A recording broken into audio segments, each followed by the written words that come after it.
দোস্ত তুই ফোন রাখ, আমার সামনে একটা হ্যান্ডসাম ছেলে দাঁড়ায় আছে, দেখি যদি পটাতে পারি। থ্যাংক ইউ সো মাচ আমাকে হ্যান্ডসাম বলার জন্য। সরি আঙ্কেল, আমার বান্ধবী ফোন রাখতেছিল না, তার জন্য মিথ্যা কথা বলছি। খুদার কসম, আজ পর্যন্ত কেউ এতটা ইজ্জতের সাথে বেজ্জতি করে নাই। কি ব্যাপার ভাবি, কেমন আছেন? মন খারাপ কেন? আজকেও কি ভাইয়ের সাথে ঝগড়া হয়েছে নাকি? অরুণ ভাই, বিধাতা মনে হয় আমার কপালে শান্তি লিখতে ভুলে গেছিল, তাই কোথাও শান্তি খুঁজে পাই না। আপনি তো ভাইরে নিয়ে আলাদা থাকেন, শ্বশুর শাশুড়িও থাকে না, তাইলে শান্তি কেন খুঁজে পাচ্ছেন না? কেমনে খুঁজে পাবো? আমার জামার ভিতরে তো শ্বশুর শাশুড়ি দেবর আর ননদের কম্বো প্যাক ঢুকানো আছে। এই কই তুমি? পাশের বাড়ির টুম্পা ভাবি ওভাবে রাগ হয়ে চলে গেল কেন? আমিও তো বুঝলাম না, হঠাৎ করে এভাবে রাগ করে চলে গেল কেন। কিছু তো একটা অঘটন ঘটাইছো, তা না হলে ভাবি এভাবে রাগ হয়ে চলে যেতে পারে না। কিছুই ঘটাই নাই। ভাবিরে বললাম, ভাবি চা খাবেন না ঠান্ডা খাবেন? ভাবি বলল দুটোই নিয়ে আসেন। তারপরে আমি চায়ের ভিতরে বরফ দিয়ে নিয়ে আসছি। এই কই তুমি? দেখো পেপারে কি লিখছে। কি হইছে? চিল্লাও কেন? তোমার জাত গোষ্ঠী কি পানিতে পড়ছে? প্রতিদিন পুরুষে শব্দ ব্যবহার করে 15,000 আর মেয়েরা করে 30,000। ঠিকই তো লিখছে। তোমাদের পুরুষদের এক কথা দুইবার না বললে তোমাদের কানে যায়? মেয়ে হয়ে জন্ম তো নেই নাই, মনে হচ্ছে যেন জাহান্নামে আসছি। মানলাম দুনিয়ার সব নির্যাতন তোমরাই সহ্য করো, তোমরাই মহান। তোমার মতো সবাই যদি বুঝতো তাহলে দুনিয়াটা জান্নাত হয়ে যেত। একবার চিন্তা করে দেখো, সেই তোমাদেরকে আমরা সহ্য করি, তাহলে কে মহান? এই কি বললা তুমি?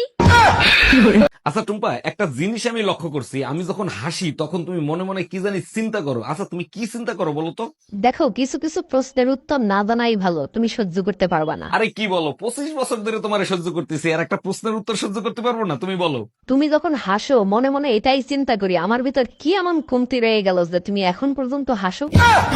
ডাক্তার, আমার বউয়ের এখন কি অবস্থা? তার জ্ঞান কি ফিরছে? ও মাই গড, এগুলো কি বলেন আপনি? আপনার বউ কি অজ্ঞান ছিল? হ্যাঁ, একসাথে অনেক টাকা দেখে অজ্ঞান হয়ে গেছে, তারপরেই তো আপনার কাছে নিয়ে আসছি। বলেন কি? তাই নাকি? আমি তো তার পোস্টমর্টেম করে ফেলছি। এই গরমে কি রান্না বান্না করা যায়? এই লোকটার আমার জন্য একটুও দয়া হয় না। একটা এসির বিলি তো ঠিক মতো দিতে পারো না, এখন কি বলতে চাও রান্নাঘরেও এসি লাগাই দেবো? সব থেকে বেশি গরম রান্নাঘরে। আমি বুঝি না রান্নাঘরে কেন এসি লাগায় না। যে ঘরের বউ রান্না করে তাদের এসি কেনার ক্ষমতা নাই, আর যাদের ক্ষমতা আছে তার ঘরের বউ রান্না করে না, এর জন্য রান্নাঘরে এসি লাগায় না। তো কাজ কি তুমি ঠিক মতো করতে পারো না? তোমার সমস্যাটা কোথায়? সরি বেবি, নেক্সট টাইম আর এরকম ভুল হবে না। আমি বুঝি না, তোমারে কিছু বললেই তুমি সরি বলে আমার ঝগড়া করার মুডটা নষ্ট করে দাও। কারণটা কি বলো তো? তাইলে শোনো, এক জঙ্গলে এক হাতি আর এক গাধার সাথে তুমুল ঝগড়া হচ্ছিল। ঝগড়ার কারণ হয়েছে গাধা বলতিছে আকাশের রং লাল আর হাতি বলতিছে আকাশের রং নীল। অনেকক্ষণ ঝগড়া হওয়ার পর দুজন মিলে সিদ্ধান্ত নিল বাঘের কাছে নালিশ দিবে। বাঘের কাছে তারা দুজন গেল, বাঘ সবকিছু শুনলো, শুনে বাঘ হাতিকে সাজা দিল। তখন হাতি বলল, আমি তো সত্য কথা বলছি, আকাশের রং নীল, তাহলে আমাকে সাজা কেন দিলেন? তখন বাঘ বলতিছে, তুই জানিস ও গাধা, তাইলে তুই ওর সাথে তর্ক কেন করতে গেলি? তার মানে কি বলতে চাও আমি গাধা? জানো, সৃষ্টিকর্তা যখন মা তৈরি করছে অনেক চিন্তা ভাবনা করে তৈরি করছে। এমন ভাবে মাকে তৈরি করছে যাতে সন্তানরা মায়ের কাছে জান্নাত খুঁজে পায়। ঠিকই বলছো। এরপর শয়তান চিন্তা করলো তাহলে তো আমারও কিছু তৈরি করতে হয়, তখন শয়তান শাশুড়ি মা তৈরি করে দিছে। কথায় কথায় বাপের বাড়ি যাওয়ার ধুমকি দাও, এখন কিন্তু শীত নাই, এখন আর সহ্য করবো না। পুরো শীতে আমিও তোমাকে সহ্য করছি, আর না, এবার আমি বাপের বাড়ি যাবই। আচ্ছা ঠিক আছে, যাও, সাবধানে যাবে আর নিজের খেয়াল রাখবে। আচ্ছা ঠিক আছে, আমাকে আনতে যাবে কবে? সামনের শীতে। ভাবি, আপনি তো ড্রাইভিং পরীক্ষা দিতে যাবেন, একটা প্রশ্ন করব, উত্তর দিতে পারবেন? আরে অরুণ ভাই, আপনি যে কোনো প্রশ্ন করেন, সব প্রশ্নের উত্তর আমি দিতে পারবো। আচ্ছা বলেন তো, রাস্তার উপর কবরের মতো যেটা দেয়া থাকে ওইটা কেন দেয়া হয়? ওইটা দেখলে বুঝতে হবে গাড়ি স্লো করতে হবে, কারণ রাস্তা প্রেগনেন্ট হয়ে গেছে। একটা বুইড়া কাটে সে বিয়ে করে জীবনটা তেজপাতা বানায় ফেলাইছি। আমার মতো জামাই পাইছো সেটা তো তোর 14 গোষ্ঠীর কপাল। ফারিয়া, তোমার আম্মুর থামতে বলো। তোমাদের কাউকে কিছু বলবো না, দিনের বেলায় ঝগড়া করো, রাতের বেলায় এক হয়ে যাও। হ্যালো ম্যাডাম, অনেকদিন পরে দেখলাম, কেমন আছেন আপনি? আচ্ছা, আপনার কি লজ্জা শরম বলে কিছু নাই? আপনি আমাকে ফলো করেন কেন? কি করব বলেন, আপনাকে না দেখলে রাতের ঘুম হয় না, তাই ফলো করি। সাহস থাকলে লাইক আর কমেন্ট করে দেখ, আব্বারে বলে সব জায়গায় শেয়ার করে দিব। ভাবি, আমার জন্য একটা মেয়ে দেখেন তো, প্রেম করব। কিরকম মেয়ে লাগবে বলেন, খুঁজে দেব। এমন একটা মেয়ে দেখবেন যার মন ভেঙে গেছে, বেঁচে থাকার কোনো ইচ্ছাই নাই। সত্যি আপনি অনেক বড় মনের মানুষ, এরকম মেয়ে কেন খুঁজতেছেন? যার বেঁচে থাকার ইচ্ছা নাই, তার কিডনি বেঁচে আইফোন কিনবো। গরমে কাজ করতে করতে জান বের হয়ে যায়, আর এই বেটা শুধু কাজ বাড়াবে। কতবার বলছি যে জিনিস যেখান থেকে বের করবা সেখানেই রেখে আসবা।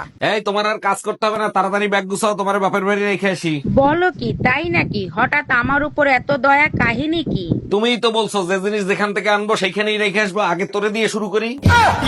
অরুণ ভাই আপনার কপাল তো অনেক ভালো, এত সুন্দর শান্তশিষ্ট একটা বউ পাইছেন। আমার বউ শান্তশিষ্ট, আমার বউ হলো উন্নত পিস্তল, সবসময় সাইলেন্সার লাগানো থাকে। বলেন কি, তাই নাকি? এর জন্যই তো বলি আপনার বাসা থেকে ঝগড়ার আওয়াজ পাই না কেন। কেমনে পাবেন ভাবি, মুখ বাইন্দা বেলুন দিয়া পিটায়। এই শোনো, গরমের ছুটিতে আমি বাপের বাড়ি যাব, আমারে বাপের বাড়ি দিয়ে আসো। এই গরমে হিট স্ট্রোক করে মরার কোনো ইচ্ছা আমার নাই, তুমি একা একা যাও। একাই যাইতাম, তোমার শালি বললো দুলা বাইরে সাথে নিয়ে আসতে, তার জন্য তোমারে বললাম। আরে কই তুমি, দেরি হয়ে যাচ্ছে তো, তাড়াতাড়ি চলো।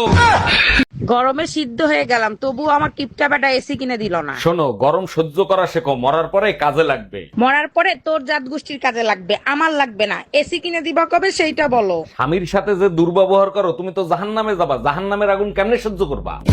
এই মার্কেটে চলো, আমারে দুইখান শাড়ি কিনে দিবা।